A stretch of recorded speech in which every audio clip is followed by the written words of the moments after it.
पश्चिम बंगाल में लोकसभा चुनाव में बीजेपी का प्रदर्शन निराशाजनक रहा है। पश्चिम बंगाल की 42 लोकसभा सीटों में 29 सीटों पर तृणमूल कांग्रेस ने कब्जा जमाया है, जबकि बीजेपी को 12 लोकसभा सीटों पर जीत मिली है।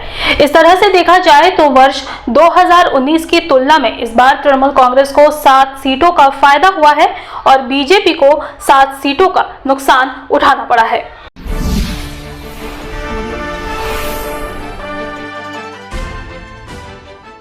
पश्चिम बंगाल में लोकसभा चुनाव में बीजेपी का प्रदर्शन निराशाजनक रहा है। पश्चिम बंगाल की 42 लोकसभा सीटों में से 29 सीटों पर तृणमूल कांग्रेस ने कब्जा जमाया है, जबकि बीजेपी को 12 लोकसभा सीटों पर जीत मिली है। वहीं कांग्रेस को सिर्फ एक सीट से संतोष करना पड़ा है। इस तरह से देखा जाए तो वर्ष 2019 की तुलना में इस बार तृणमूल कांग्रेस को 7 सीटों का फायदा हुआ है, जबकि बीजेपी को 7 सीटों का नुकसान उठाना पड़ा है। वैसे तो इस बार बीजेपी के कई दिग्गज नेता चुनाव हार गए हैं और बीजेपी ने वर्ष 2019 में जीती हुई अपनी कई लोकसभा सीटें भी इस बार गंवा दी है। इन्हीं में बर्दवान दुर्गापुर लोकसभा सीट भी शामिल है, जहां से वर्ष 2019 में बीजेपी ने जीत हासिल की थी, परंतु इस बार बीजेपी प्रत्याशी दिलीप घोष को करारी हार झेलनी पड़ी है।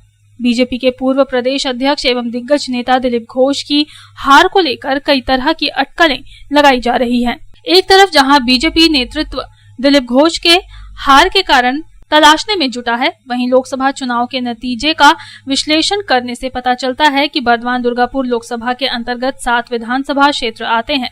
इनमें से 6 विधानसभा क्षेत्र में तृणमूल कांग्रेस प्रत्याशी कीर्ति आजाद को वोटों की लीड मिली है, जबकि बीजेपी प्रत्याशी दिलीप घोष को सिर्फ एक विधानसभा क्षेत्र में वोटों की लीड प्राप्त हुई है, जबकि बाकी 6 विधानसभा क्षेत्र में दिलीप घोष पीछे रह गए हैं। तृणमूल कांग्रेस प्रत्याशी कीर्ति आजाद को सर्वाधिक 45,742 वोटों की लीड मंतेश्वर विधानसभा क्षेत्र से मिली है, जबकि बर्दवान उत्तर विधानसभा क्षेत्र से 41,245, बातार विधानसभा क्षेत्र से 32,420, गलसी विधानसभा क्षेत्र से 20,754 और बर्दवान दक्षिण विधानसभा क्षेत्र से 7,288 वोटों की लीड मिली है, जबकि इन्हें दुर्गापुर पूर्व विधानसभा क्षेत्र से सबसे कम 1,693 वोटों की लीड प्राप्त हुई है। वहीं दुर्गापुर पश्चिम विधानसभा क्षेत्र से बीजेपी प्रत्याशी दिलीप घोष को 11,682 वोटों की लीड प्राप्त हुई है। इस तरह से देखा जाए तो कीर्ति आजाद ने दिलीप घोष को लगभग 1,37,981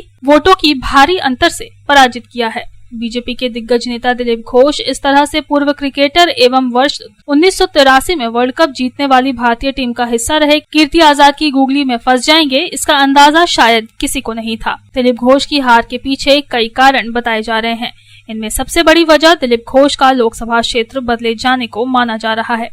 वर्ष 2019 में मेदिनीपुर लोकसभा सीट से दिलीप घोष ने जीत दर्ज की थी, लेकिन इस बार उन्हें मेदिनीपुर के बजाय बर्दवान दुर्गापुर लोकसभा सीट से चुनाव मैदान में उतारा गया और बीजेपी का ये दांव उल्टा पड़ गया। इसके अलावा दिलीप घोष के विरुद्ध भीतरघात की आशंका से भी इनकार नहीं किया जा सकता है। इसके अलावा बर्दवान दुर्गापुर लोकसभा क्षेत्र में बीजेपी का कमजोर संगठन भी हार की वजह बताया जा रहा है। रामबाबू यादव की रिपोर्ट, पब्लिक टाइम्स।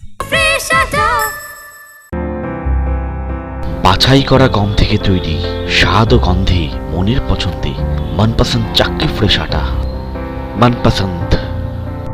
अगर आपके पास भी है किसी कार्यक्रम, दुर्घटना अथवा समस्याओं से संबंधित ताज़ा तरीन खबर जो आप करना चाहते हैं पब्लिक टाइम्स के साथ साझा, तो हमें व्हाट्सएप पर भेजे वीडियो। हमारा व्हाट्सएप नंबर है 9332040391 9332185842।